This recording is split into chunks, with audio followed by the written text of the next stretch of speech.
వీళ్ళు ఎక్కడ కన్ఫ్యూజ్ అవుతారంటే, సో యూ ఈజ్ సబ్జెక్ట్ అనుకుంటారు, తర్వాత మాట్లాడే వ్యక్తికి కూడా ఆబ్జెక్ట్ అనుకుంటారు. That is not right. ఇక్కడ ఇద్దరు సబ్జెక్టులు ఉన్నారు, ముగ్గురు కూడా ఉంటారు. అప్పుడు మనం పొలైట్ వేలో చెప్తాము you and he and I అని చెప్తాము. 2-3-1 ఫార్ములా కదా సార్. వాళ్ళ subject you and he and I are friends. So అక్కడ సబ్జెక్ట్స్ వాళ్ళ ముగ్గురు సబ్జెక్ట్లే. ఒకరు సబ్జెక్ట్ ఒకరు ఆబ్జెక్ట్ అవ్వరు. వీళ్ళు కన్ఫ్యూజన్ ఏంటంటే ఒకరు చెప్పేసాం కదా ఇంకోళ్ళు ఆబ్జెక్ట్ అయిపోతారని చెప్పి ఇక్కడ మీ అని చెప్తారు. మీ అనేది రాంగ్. Okay sir. మీ అనేది రాంగ్. ఎందుకు మీ అనేది ఇక్కడ వాడకూడదు? ఎందుకు ఇది సబ్జెక్ట్ ప్లేస్ అని మనకెలా తెలిసింది అంటే వర్బ్ ముందు సబ్జెక్టే కదా ఉండేది. అవునండి, అవును. మీకు అర్థమైంది అనుకుంటున్నాను. సో మనకు సబ్జెక్టివ్ మాట్లాడాము, ఆబ్జెక్టివ్ ప్రొనౌన్స్ కూడా మాట్లాడాము. అంటే subjective pronouns and objective pronouns మీకు తెలుసు. సబ్జెక్టివ్ ప్రొనౌన్స్ అంటే ఏంటో, ఆబ్జెక్టివ్ ప్రొనౌన్స్ అంటే ఏంటో. ఆబ్జెక్టివ్ ప్రొనౌన్స్ ఎప్పుడు వస్తాయని కూడా తెలుసు మీకు. వర్బ్ తర్వాత కానీ ప్రిపోజిషన్, ఆఫ్టర్ ప్రిపోజిషన్ కానీ ఆబ్జెక్టివ్ ప్రొనౌన్స్ వస్తాయి. అదే నేను రాస్తాను. ఏంటి రాస్తానంటే ప్రిపోజిషన్. ప్రిపోజిషన్ తర్వాత ఏమొస్తుంది సార్? నౌన్ వస్తుంది. నౌన్ ఫ్రేజ్ వస్తుంది. తర్వాత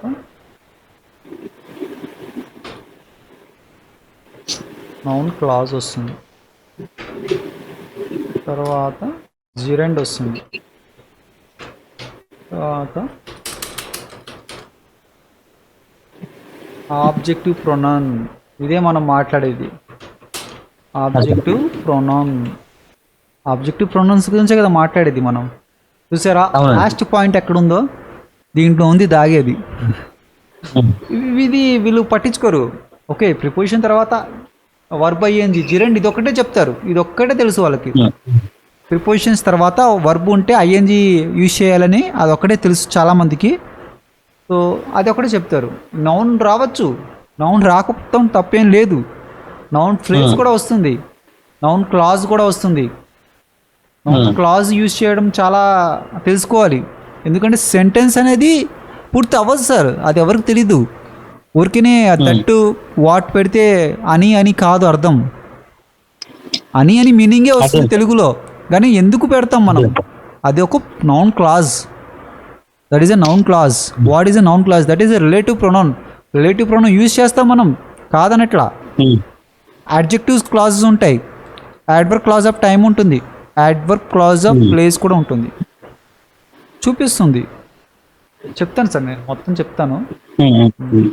ఇక్కడ ఈ పాయింట్ గురించి మాట్లాడుతున్నాం మనం.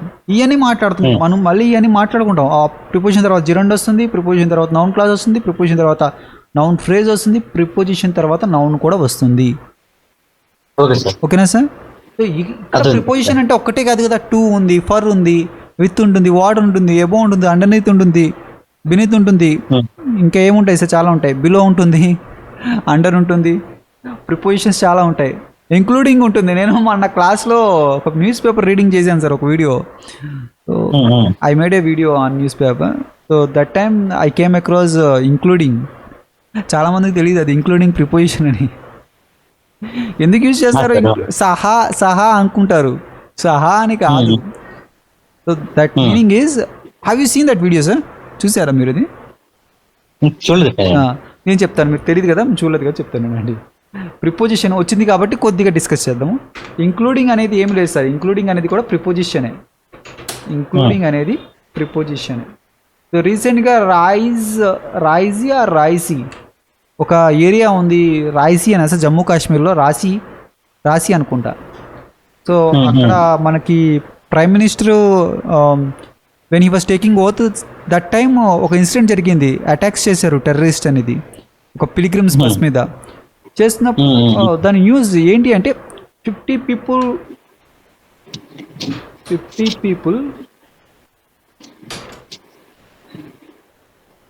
people కామా పెట్టారు, ఇంక్లూడింగ్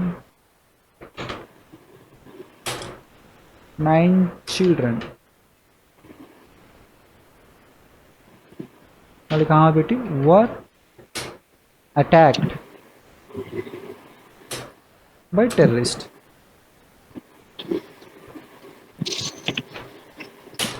చూడండి సార్, 50 people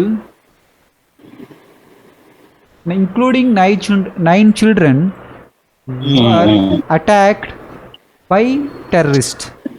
ఇక్కడ ఏంటి అంటే 50 people, ఇది వదిలేయండి ఒకసారి, ఇంక్లూడింగ్ 9 children వదిలేసి ఇక్కడ నుంచి చూడండి, 50 people were attacked by terrorist అంటే 50 మంది సో అటాక్ అవ్వబడ్డారు టెర్రరిస్ట్ ద్వారా. ఓకేనా సార్? సో ఈ ఇంక్లూడింగ్ 9 children అనేది ప్రిపోజిషన్ ఏంటి అంటే 9 మంది ఆ 50 పీపుల్లోనే ఉన్నారు, వీళ్ళేం విడిగా లేరు.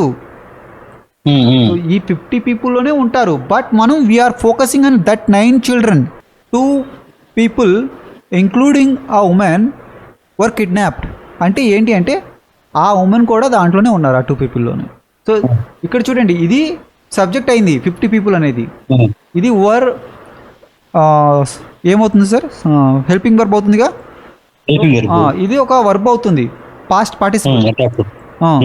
సో బై టెర్రరిస్ట్స్ ఇది ఒక ఆబ్జెక్ట్. సో ఇది కూడా ఆబ్జెక్ట్ కిందే వెళ్తుంది మొత్తం, ఇంక్లూడింగ్ 9 children. సో ఇది ఒక ప్రిపోజిషన్. సో 9 children అనేది ఏమవుతుంది? నౌన్ అవుతుంది. చాలా ఉంటుంది సార్ సెంటెన్స్, ఒక సెంటెన్స్ మాట్లాడుతున్నామంటే మొత్తం ఉంటుంది. ఇప్పుడు నౌన్ వచ్చింది ప్రిపోజిషన్ తర్వాత. 9 children చూసారా, చిల్డ్రన్ అనేది నౌనే కదా. అవునండి. 9 children ఇది మొత్తం నౌనే అవుతుంది. 9 children. 9 children ఈ నౌన్ ఇక్కడ ఉంది అంటే సో దీని ముందు ఉంది ఏంటిది? ఏమవుతుంది sir? With evidence, with evidences చూపిస్తున్నా మీకు. నౌన్ ముందు ఏముంటుంది? ప్రిపోజిషన్. అది ప్రిపోజిషన్. మరి ఇంక్లూడింగ్ ఏమవుతుంది? ప్రిపోజిషనే కదా. తెలియదు చాలా మందికి.